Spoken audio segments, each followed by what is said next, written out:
I'm Mike DeNardo, Dr. Watlington. Let's get right to it. The school board last month approved the facilities plan that would close 17 schools, but City Council still wants to negotiate changes in the plan. City Councilman Isaiah Thomas wants the district to come back to the table. Is there a table for them to go back to? Well, I've had no direct communication about that issue with the City Council Education Committee Chairman. I'm sure that between the City Council and the school board, they'll let us know what their thinking is about all of those issues at the appropriate time. At last week's board meeting, a teacher from Lankenau, one of the schools that would close, asked if you'd be willing to visit the school and meet with the students there, meet personally with them, and talk about the decision. Is that something that you are willing to do? Well, I'll tell you, I've had a number of conversations with students and different faculty members at Lankenau, not limited to visiting their flower show. There are very fine exhibits at the flower show earlier this school year. Early this week, as a matter of fact, I had a chance to meet with a small group of Lankenau students and a faculty member to learn about some fantastic research they're doing with water conservation, the impacts of redlining and economic, environmental practices that have helped some communities and harmed other communities in our city. And I was really impressed with the presentations and the way our young people expressed themselves. And they were clear that they do not support a relocation of that school to another site. So we always want to keep the line of dialogue open, no matter what our positions are.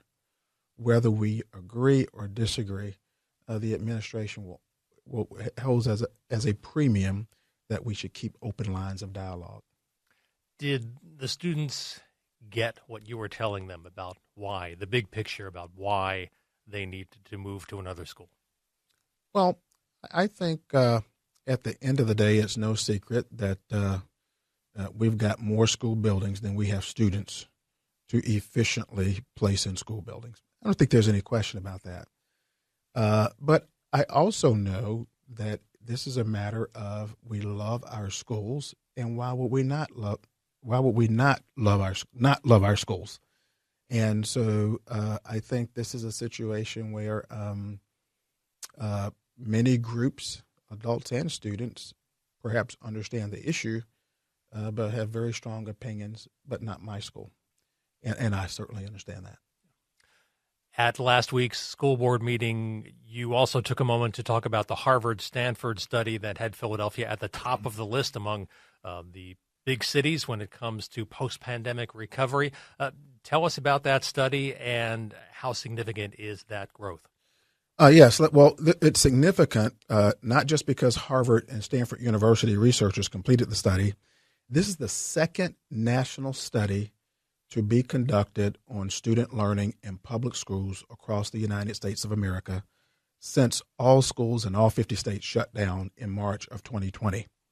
And what the study showed us was that if you look at 3rd through 8th grade accelerated learning or learning rate improvement, out of the 25 largest cities in the study, 25 largest school districts, I should say, in the study, students in Philadelphia finished number one out of the 25 largest school districts. Now, let me also say that there are nearly just shy of 15,000 public school districts in the United States.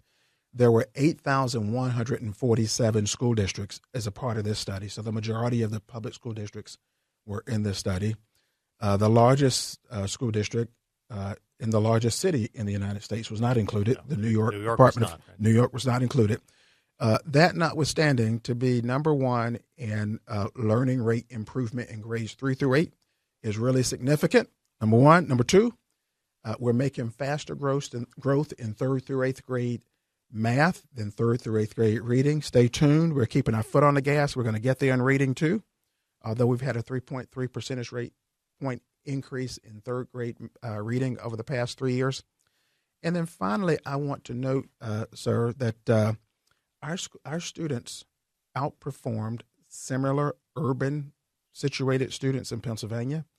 They outperformed the Pennsylvania average They bested the national average and ranked number one among the 25 largest school districts in the United States. So we are very pleased. I want to thank our teachers and leaders and support staff. Certainly thank our Board of Education for their relentless focus on their goals and guardrails. Our parents, community, our elected officials, the people who are providing funding for the school district. This is a win for everybody. I also want to finally say we're not satisfied, and we won't be satisfied until the overwhelming majority of our kids perform at grade level in reading and math as measured by standardized tests. But for today, we're going to say, let's give folks a pat on the back, hug a teacher, and let's just say success begets more success. Not to discount that progress, but to widen out and look at the entire picture. As you mentioned, only a third of district students, 3rd through 8th graders, are reading at grade level. Absolutely. It's unacceptable. The numbers of children who perform on grade level in reading and math in the school district of Philadelphia, in the Commonwealth of Pennsylvania, and in the United States of America. And so we can't be satisfied. But what we can say, we're off and running. We're learning at a faster rate in 3rd through 8th grade than the other 24 largest districts in the country. And this tells us if we get adequate funding, and I'm going to make the case for the first time in a very, very long time, the school district of Philadelphia got to a point of adequate funding because of the influx of those COVID dollars. This school district from 2021 to September 2024 was able to make use of a total of $1.8 billion in COVID funding. It was put to good use. When we think about that, it really does make the case that if we fund our schools adequately and we execute on our strategic plan and we are accountable, all of us are accountable for the numbers moving up, we absolutely can be the fastest improving large urban school district in the country. And I'm going to make the case that we're well on our way. You would be making that case largely to lawmakers in Harrisburg. And speaking of those lawmakers, this week they are voting on a bell-to-bell ban on cell phones in Pennsylvania schools. We've talked about this before, but has your stance changed at all? Do you believe this is an issue that should be decided at the local level, or is a statewide ban warranted? I think that excessive screen time and all the things that our young people have access to on these devices that we struggle to put down has a absolute negative impact on social and emotional health. It has a negative impact on learning over time. And so I'm pleased that our legislators are taking up this issue. And we certainly will comply with wherever the Commonwealth of Pennsylvania moves to. I also think there's a place for, at the same time, two things can be true at the same time. I think there's a place for parents and communities to weigh in and take some level of responsibility for what they want in their respective local schools as well. So if we work it from both ends, I think we can do some good things here. So even if there is a statewide ban, if the governor signs it, you would like to see some middle ground, even after that?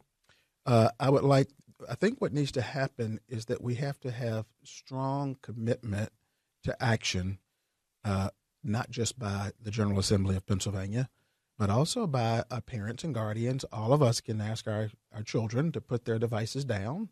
We can be cooperative with teachers and principals because I want to be careful that we all endorse and support this positive step so that it doesn't end up being something that just requires a lot of time on the part of school administrators to enforce. Studies that have the scant number of studies that have come out so far, as far as I can tell, there's been a bit of a mixed bag in terms of outcome. But yes, there are too many phones on in school buildings, and we have a number of schools in our school district already that prohibit those phones, and they're doing a good job with it. We have some places where parents see that differently. So we just need to get everybody aligned. But I think the legislature and our governor is moving the right step. We support them 100%. Fair enough, Dr. Watlington. Thank you. As always, their school year is winding down, but the questions never stop. Send yours along to us at afterschool@kywnewsradio.com.